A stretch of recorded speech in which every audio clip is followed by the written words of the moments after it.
Goods and services are divided into four categories. First, pure private goods. Second, price-excludable public goods. Third, congestible public goods. Fourth, pure public goods. Congestible public goods and services, unlike pure public goods, are characterized with non-rivalry only up to a certain point. After a peak, when the number of consumers become too large, we see rivalry in their consumption. Therefore, an increase in the consumption of the good by one consumer for a given amount decreases the amount available to the other.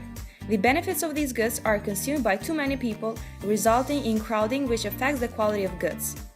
Usually, to regulate the demand and manage the congestion without having to increase the supply of the good, we use congestible prices or fees. This is why congestible public goods are often called price-excludable public goods. These goods involve usually services that flow from facilities that are provided in market even from government or by firms through sale of admission or the use-related fees which might receive public subsidies.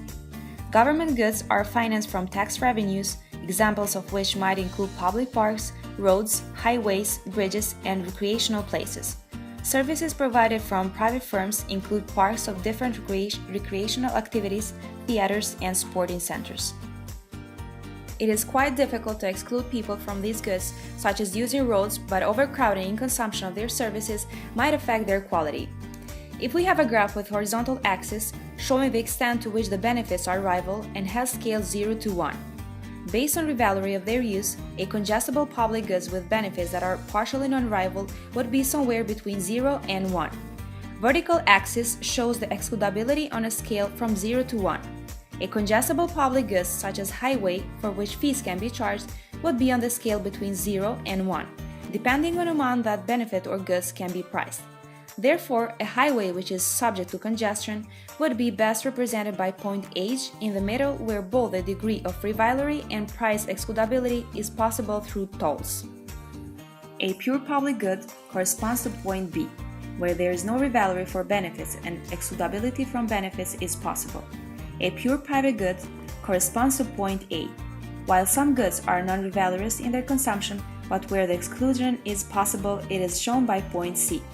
While on the other hand, a congestible public good, such as limited access highway, corresponds to the point H. Congestion pricing is an efficiency pricing strategy that requires the users to pay more for that public good, thus increasing the welfare gain or net benefit for society. Congestion prices are used to charge the users of the public goods, which are subject to congestion due to excess demand such as roads, bus services, railways, and others.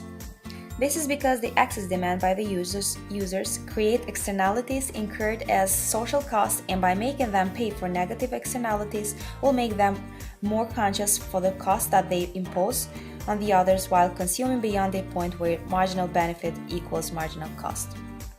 The application of congestion pricing has resulted in reduced congestion areas, but also has placed criticism that this pricing has negative effect on economic activity and places burden on community.